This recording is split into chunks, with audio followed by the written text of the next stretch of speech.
오늘 본문을 제가 이렇게 묵상을 하는데요. 한 가지 동화가 이렇게 떠올랐어요. 혹시 소공녀라는 동화를 보신 분 있으세요? 예, 있다고 하시네요. 제가 부산의 부민국민학교를 나왔는데요. 제가 부민국민학교 다닐 때 소공녀를 읽고 참 감동을 많이 받았어요.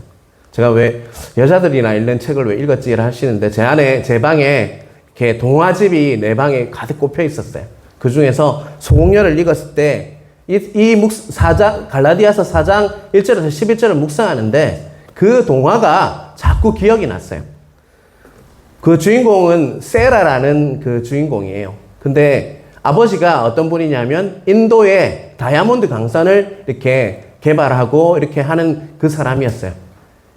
그래서 그가 어디에 들어가게 되냐면 귀족들만 들어갈 수 있는 기숙사 여자 학교에 들어가게 됩니다.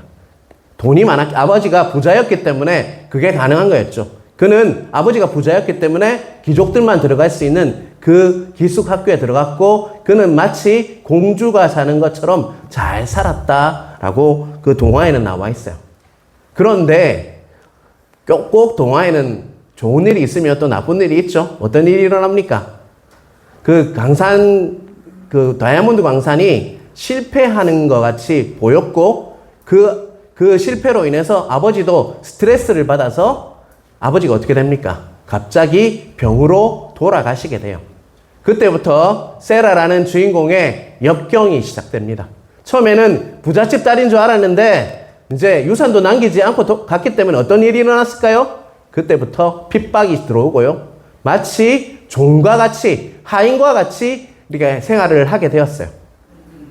그런데 꼭 동화는요, 또 해피한 부분이 또 나오죠. 어떤 일이 일어납니까? 인도의 신사가 한 명이 찾아와요.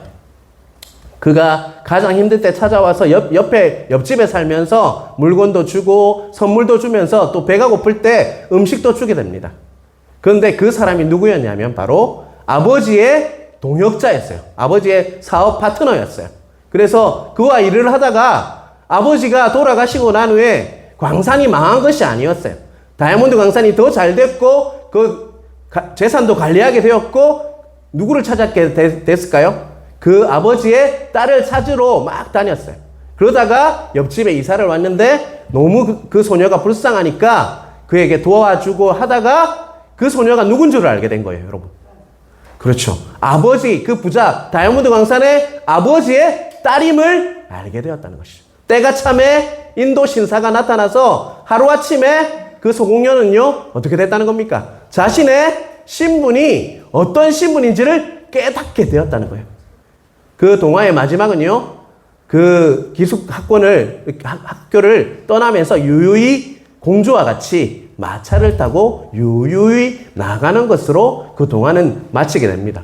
아니, 국민학교 때 읽었던 동화를 어떻게 그렇게 잘 아세요? 어제 우리 아들 방에 들어가서 그 책을 빼서 제가 다시 한번 봤어요.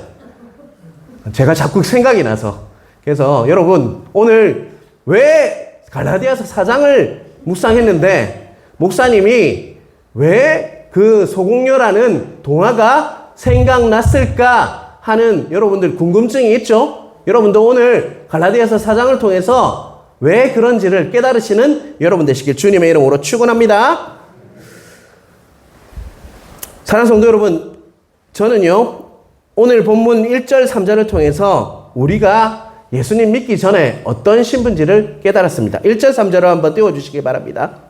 내가 또 말하노니 유업을 이을 자가 모든 것의 주인이나 어렸을 동안에는 종과 다름이 없어서 이와 같이 3절입니다. 이와 같이도 우리도 어렸을 때에 이 세상의 초등학문 아래에 있어서 종노릇 하였더니 갈라디아서 4장 1절과 3절은요 종과 다름이 없다라고 표현하고 있고 또 끝에 보면 뭐라고 하고 있죠? 3절 끝에 보면요 종노릇 했다라고 말씀하고 있습니다.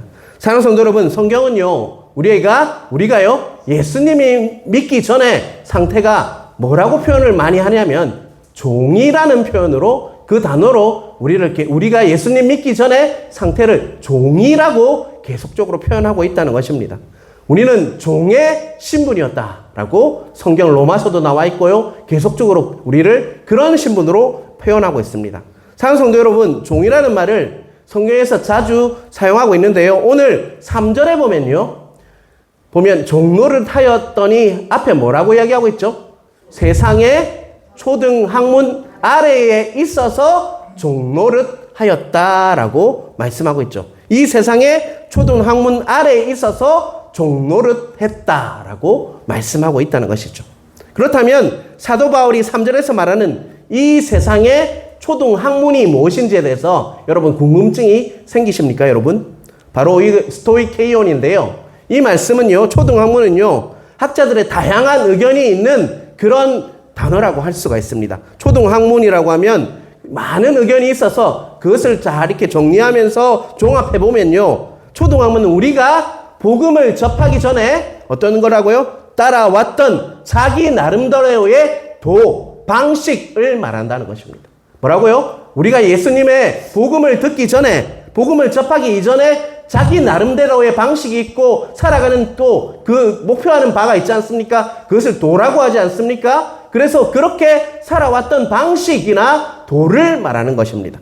갈라디아 교회는요, 유대인 출신과 또 이방인 교인들이 함께 생활을 하고 있었어요. 그때는 유대인 출신도 있었고 우리와 같이 이방인 사람들도 있었다는 것이죠.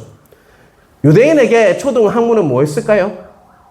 원래 유대인은 뭐를 따르는 민족입니까? 율법, 토라라는 그 모세오경을 통해서 율법을 따르는 백성이었어요. 그런데 또 율법을 통해서 만든 의식법이 또 있었어요. 그들의 초등 학문은 뭐라고요? 율법과 바로 의식법이었어요. 또 이방인들에게 이전에 따랐던 방식이나 이방 종교나 그리스 철학이 있지 않습니까? 그리스 철학이 있어서 그것을 따르는 그것이 바로 초등 학문이었다는 것이죠. 나도 예수 믿기 전에는요, 내 나름대로의 기준이 있었고, 또 이것이 선이다, 이것이 올바른 거다, 또 이것이 정의다, 이것이 진리라고 하면서 따랐던 그 부분이 있습니다.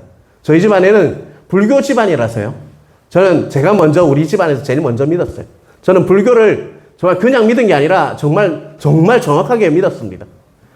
제가 고등학교도요, 부산에 있는 해동고등학교라는 데를 나왔어요. 그 고등학교는 불교 고등학교예요. 그래서 정말 매주 한 번씩 불교 수업을 들었고, 또 아버지도 불교에 심취해 있었기 때문에 저는 제대로 그것이 최고의 방식, 최고의 도라고 느꼈습니다. 저에게 초등 학문은 뭐였을까요? 바로 불교였어요. 여러분들도 지금 살아오면서 예수님을 믿지 않는 분들은 뭐가 있습니까? 자기 나름대로의 이것이 선이고 이것이 진리이고 이것이 정의라는 것이 있습니까? 없습니까? 있다는 것이죠. 그래서 이것을 초등 학문이라고 말씀하고 있다는 것입니다. 제가 전도를 나가보면 가장 전도하기 힘든 분이 어떤 분인지 아십니까, 여러분? 어떤 분이세요?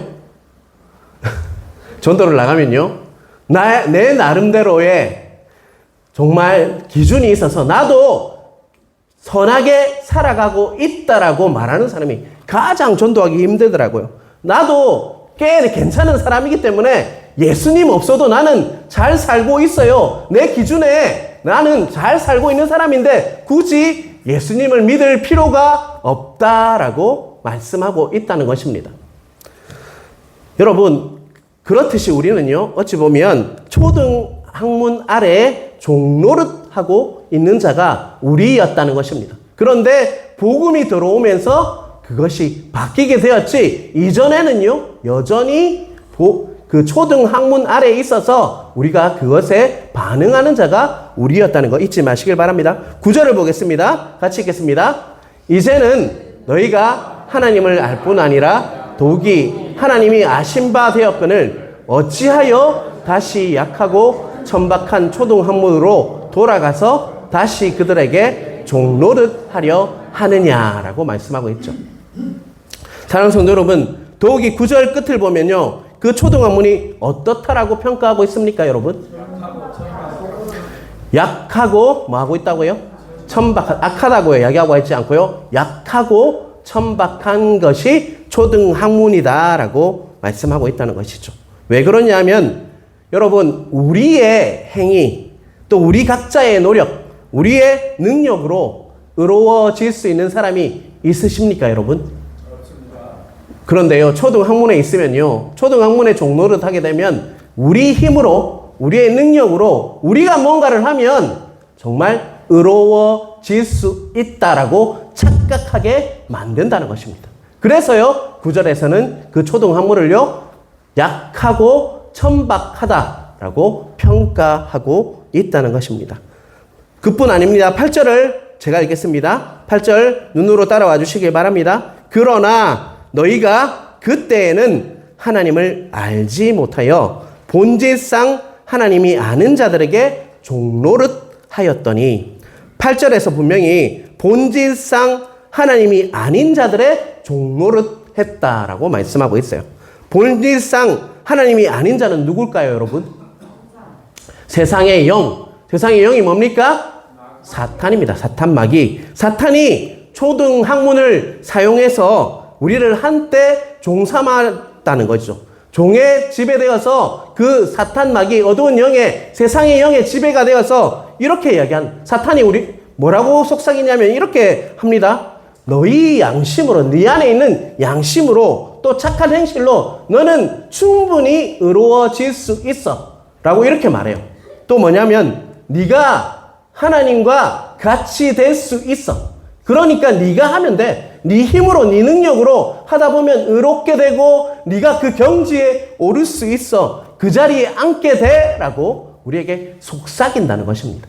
그 마귀가 지배해서 계속적으로 우리에게 네가 하는 게 맞아. 네가 하나님 자리에 앉을 수 있고 네가 하나님이 되어서 네가 하는 것, 네가 네 능력으로 네가 열심히 살다 보면 그 경지에 오를 수 있어. 네가 의로워질 수 있어. 정말 그래서 너는 천국 갈 수 있어라고 미혹한다는 것입니다.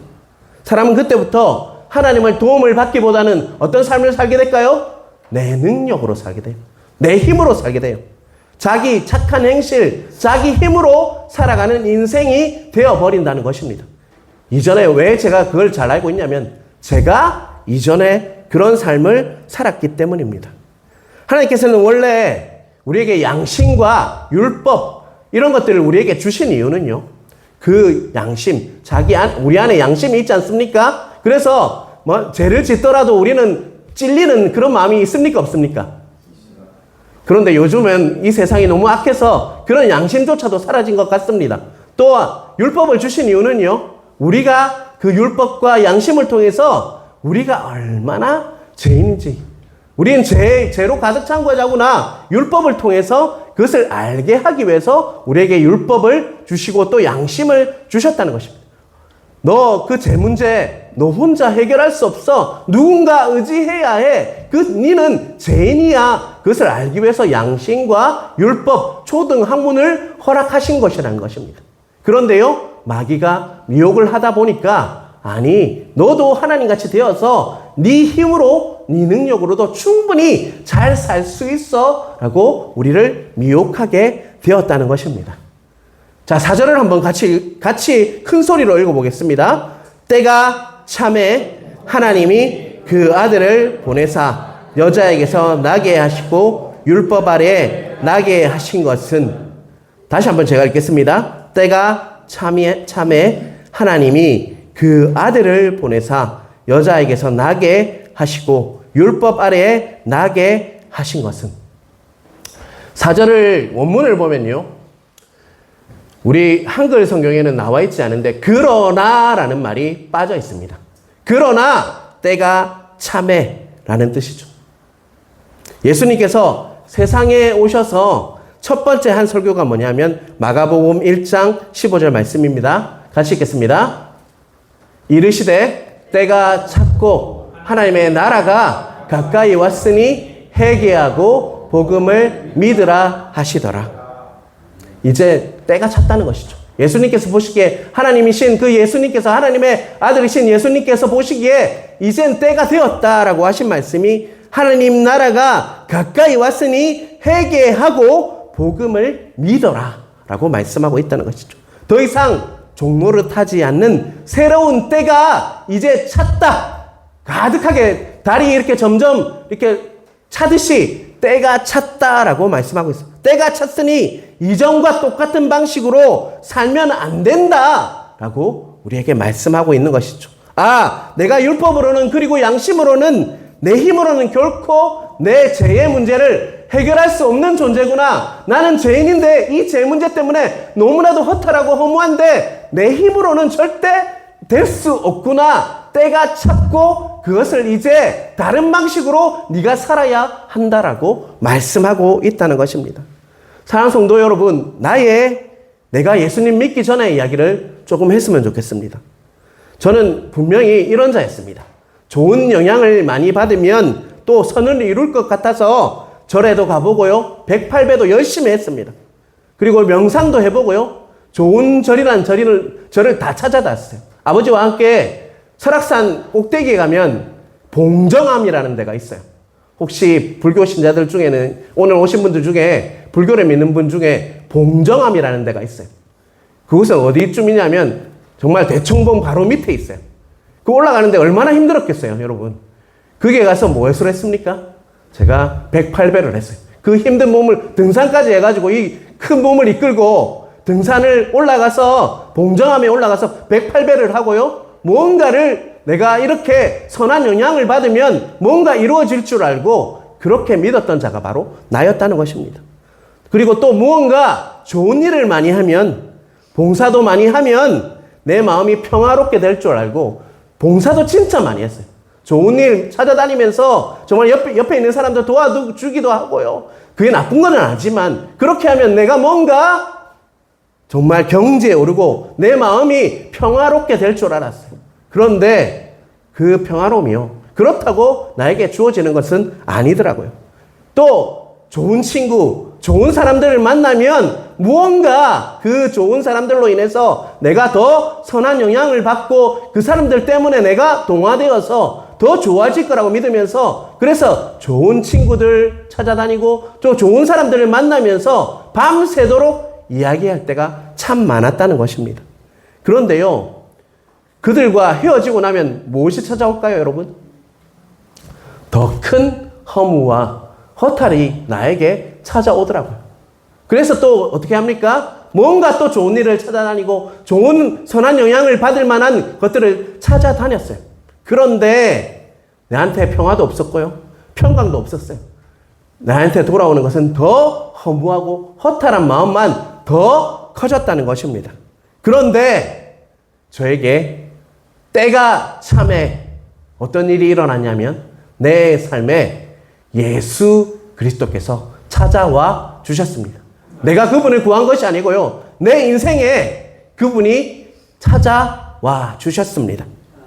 그때부터 비로소요, 내가 무엇을 알게 되었냐면 채워주실 수 있는 나의 그 허탈과 허무함, 공허함을 채워주실 수 있는 분이 바로 예수님밖에 없구나 라는 마음이 딱 들어오면서 뭐가 임했을까요? 평강이 임하는 것을 내가 알게 되었다는 것입니다. 내게 강 같은 평화, 내게 바다 같은 평화. 그게 찬양이 아니고요. 찬양만이 아니라 내 삶에 그 평화가 온 것을 알게 되었다는 것입니다. 여러분, 오늘 오신 분들 중에 아직도 나와 같은 삶을 살고 있는 분도 있을 거라고 저는 믿습니다. 뭔가 좋은 일을 많이 하고 뭔가 선한 영향을 받으면, 그리고 좋은 사람들을 만나면 뭔가 해결될 것 같고 채워질 것 같은데요, 가면 갈수록 채워지지 않고요, 더 공허하고 더 허탈하되고 더 힘들어지더라고요. 그런데 때가 찼을 때 누가 내 삶에 오셨다고요? 예수 그리스도께서 오셨을 때 비로소요 내 마음이 채워지고 내 마음속에 진짜 평강, 샬롬이 주어졌다는 것을 잊지 않으시는 여러분 되시길 간절히 바랍니다. 그러한 은혜가요 각자에게 있으시길 주님의 이름으로 축원합니다. 자, 5절을 같이 보겠습니다. 율법 아래에 있는 자들을 속량하시고 우리로 아들의 명분을 얻게 하려 하심이라. 다시 한번 큰 소리로 읽겠습니다. 마음에 안 듭니다. 다시 한번 큰 소리로 읽겠습니다. 율법 아래에 있는 자들을 속량하시고 우리로 아들의 명분을 얻게 하려 하심이라. 제가 예수님 믿고 나니까 두 가지 일이 일어났어요. 첫 번째는 5절의 중간에는 속량이 이루어졌습니다. 그리고요, 두 번째로 아들의 명분을 얻게 되었다. 5절에 분명히 내가 예수님 믿고 나니까요, 속량이 이루어졌고 내가 아들의 명분을 얻게 했다라고 오늘 5절은 우리에게 말씀하고 있죠. 예수님께서는 두 가지 일을 하셨습니다. 하나는요, 종노릇 하던 종의 노예, 그 죄의 노예로 살고 있던 나를 속량해 주셨습니다. 속량이라는 단어는요, 노예를 사고 팔 때 쓰는 단어입니다. 자, 노예를 판다는 것을, 그때는 노예가 참 많았어요. 한번 상상해 보시길 바랍니다. 아이고, 팔뚝 굴래, 허벅지도 굴래, 저 사람 참 일 잘하겠네. 자, 이빨도 한번 보세요. 이빨, 보니까 충치도 없네. 여러분, 그 기준이 뭡니까, 여러분? 노예의 좋은 기준이었죠. 그 노예는 어떻게 생각할까요? 아이고, 이제 평생 저 집에 끌려가서 이제 진짜 노예의 신세로 살게 되겠구나 라고 이렇게 생각을 했어요. 그런데요, 한 부자가 나타나서 그 사람에게 저 사람 저에게 주세요. 제가 이 사람 값을 지불하고 살게요. 저 사람 놔주세요. 했어요. 그래서 노예는 저 사람한테 이제 저 집에 가서 일을 하게 되겠구나. 평생을 노예 신세로 살게 되겠구나 라고 생각하고 있는데 그 한 부자가 와서 이렇게 말합니다. 당신 이제 내가 이 노예 문세를 줄 테니까 당신이 살고 싶은 대로 사십시오. 당신은 이제 자유입니다. 라고 하는 개념이 뭐냐면 바로 속량이라는 개념입니다. 예수 그리스도께서 우리는요, 오셔서 우리가 노예로 살고 있는 우리에게요, 어떤 걸 하셨단 말입니까? 속량, 우리의 노예 문세를 찢으시고 죄의 노예로 살고 있는 우리를요, 자유롭게 하셔서 이제는 자유한 삶을 살게 해 주셨다는 것입니다. 여러분, 그러한 은혜가 우리에게 예수 믿는 그 자에게 주어지는 첫 번째 그 은혜라는 것을 잊지 마시길 바랍니다. 두 번째는 뭐라고 이야기하고 있죠? 우리로 아들을 명분을 얻게 했다라고 말씀하고 있죠. 그 부자가 이렇게 이야기했어요. 이제 노비의 문서 가져가시고 자유롭게 사세요. 그런데 한 가지 더 붙입니다. 제가 솔직히 말해서 아들이 없는데 당신이 나의 아들이 되어서 나의 그렇게 유업을 이어갈 수 있겠어요? 나는 정말 재산이 어마어마한 자인데 아들이 없어서 줄 사람도 없고 그 재산도 당신에게 주고 모든 유업을 당신에게 줄 테니까 당신이 나의 아들이 될 수 있습니까? 라고 제안을 했다는 것입니다. 그게 바로 아들의 명분을 얻게 했다라고 5절에 말하는 것이라고 할 수 있죠. 첫 번째, 우리를 뭐 했다고요? 속량하시고, 두 번째는요, 아들의 명분을 얻게 했다. 이게 뭐가 된 겁니까? 노예에서, 종에서 자녀, 하나님의 자녀가 되는 신분을 얻게 했다는, 신분이 어떻게 됐다는 겁니까? 바뀌게 되었다. 예수를 믿는 순간 우리는 죄에서부터 자유하게 됩니다. 두 번째는요, 신분이 종에서 뭐로 바뀌게 되었다는 것입니까? 하나님의 아들, 딸, 자녀의 신분으로 바뀌는 역사가 있게 되었다는 것입니다. 이 세상을 지으신 하나님 아버지께서 우리의 뭐가 된다는 것입니까? 아버지 된다라고 6절에 성령님을 주셔서 우리가 아버지라고 부를 수 있는 은혜를 우리에게 허락하셨다. 이제는 내가 노예, 종, 하인이 아니라 어떤 자랍니까? 하나님의 그 천지를 만드신 하나님 아버지의 뭐라고요? 자녀, 아들, 딸이다라는 것을 잊지 않으시는 여러분 되시길 간절히 바랍니다. 그 은혜는 어떨 때 주어진다고요? 예수님을 믿을 때 주어지는 은혜라는 거 잊지 않으시는 여러분 되시길 주님의 이름으로 축원합니다. 예수 그리스도를 마음속에 영접할 때요, 우리를 죄에서 속량하시고 다시금 나의 신분이 무엇인지 깨닫게 해주셔서 아들, 딸로서 불러주시는 은혜가 각자에게 있을 것입니다. 우리가 아들, 딸이라면 그에 합당하게 살아야 할 것이라는 것입니다. 여러분, 제가 아들 둘이가 저 앞에서 지금 PPT도 넘기고요, 드럼도 치고 합니다. 근데 제가 결혼하기 전에 몰랐어요. 제가 아버지한테 어떻게 했는지 잘 몰랐거든요. 솔직히 말해서. 근데 결혼하고 나서 아들 둘을 키우다 보니까 이 아이들은 나에게 뭐 해준 것도 없는데 아주 당당하게 요구를 합니다. 아들인데 내한테 해준 거 하나도 없어요. 근데 매일 와서 뭘 요구해요. 그런데 그것도 아빠 뭐 이렇게 해주세요 이런 것도 아니에요. 아빠 해줘. 끝이에요. 여러분, 종과 아들의 차이가 뭔지 아세요, 여러분? 당당하게 누리면서 살 수 있는 것이 바로 아들의 특권입니다. 자녀의 특권이라는 것이죠. 여러분, 우리가 신분이 바뀌면요, 늘 하나님 앞에서 당당할 수 있습니다. 그리고요, 누리면서 살 수 있죠. 내가 하나님의 아들인데 라면서 당당하게 뭐든지 요구할 수 있고요, 하나님과의 그 깊은 관계 속에서 하나님이 나의 아버지시기 때문에 그분을 의지하며 살 수 있는 신분의 변화로 인해서 합당하게 살 수 있는 은혜가 주어진다는 것입니다. 제가 왜 이렇게 당당하게 얘기할 수 있을까요? 바로 하나님의 자녀인 것을 믿기 때문입니다. 제가 하는 것이 아니라요, 이제는 내 인생이 내 힘으로 뭔가 내가 능력이 있어서 하는 그런 인생이 아니라요, 이제는 하나님의 은혜에 정말 의지하며 은혜 없이는 살 수 없습니다라고 고백하며 살 수 있기 때문에 이렇게 당당하게 여러분에게 설교를 할 수 있는 자로 세워주셨다는 것을 저는 믿습니다. 여러분, 예수님을 영접하시길 바랍니다.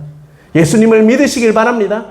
그러할 때요, 우리에게 주어지신 것은 죄로 인해서 고통당하고 늘 허무했던, 채워지지 않던 평강, 그 평화가 없어서 늘 고민했던 우리를 속량하셔서 죄로부터 자유롭게 하실 것이고요, 또한 우리가 하나님의 자녀, 아들, 딸로서 당당하게 누리면서 살 수 있는 은혜를 우리에게 부어주시는 것을 잊지 마시길 바랍니다. 때가 참에요, 나를 속량하셔서 자녀 삼아주신 하나님께 우리가 합당하게 사는 방법은요, 당당하면서 누리며 사는 겁니다. 그런데요, 이스라엘 백성들이 출애굽할 때 정말 그 출애굽해서 땅으로 나왔어요. 근데 항상 일관되었던 그 죄의, 그 예전의 노예의 근성, 노예의 습성이 있어요. 그게 뭡니까, 여러분? 출애굽기 보면 원망과 불평이 계속 끊이지 않았어요. 그 어디로부터 오는 걸까요, 여러분? 예전에 노예였던, 애굽에서 노예였던 그 근성이 사라지지 않았다는 것입니다. 이제 하나님의 자녀가 되었다. 제일 표징이 뭔지 압니까, 여러분? 감사와 찬양입니다, 여러분. 여러분, 우리가 이제 하나님의 자녀 되었다면요, 늘 어떤 상황과 형편과 처지가 있었어요, 내 마음속에 감사가 튀어나오잖아요. 그게 바로 하나님 자녀된 그 특징이라고 할 수 있어요.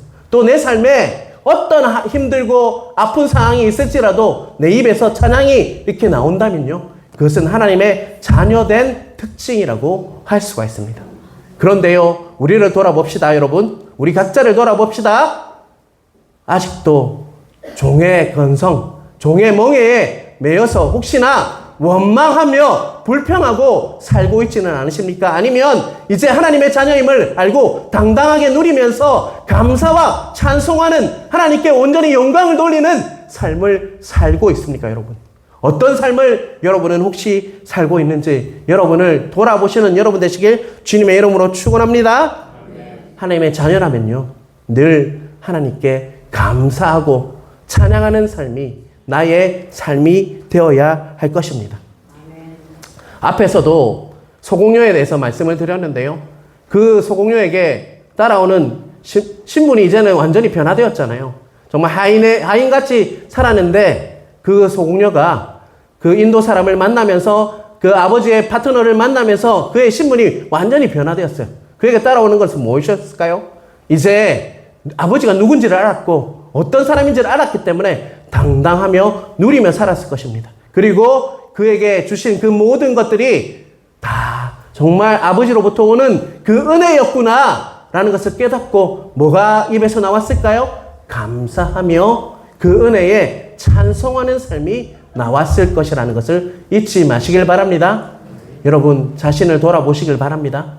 내가 과연 감사와 정말 기쁨과 찬양, 하나님으로부터 오는 것이 내 삶에 가득합니까? 아니면 원망과 불평, 비난과 정죄, 그리고 또 허탈함, 허무함이 지금 넘치고 있습니까? 자신을 돌아보심으로 하나님께서 나를 속량하여 주셔서 예수 그리스도로 십자가에 돌아가게 하시고 피를 흘리심으로 모든 죄를 다 받으시고 인류의 모든 죄를 다 받아내심으로 우리의 값을 대신 지불하시고 우리를 살려주신 그 속량의 은혜, 그 구원하신 은혜에 감사하며 기뻐하며 찬양하시고 사시는 여러분 각자 되시길 주님의 이름으로 축원합니다.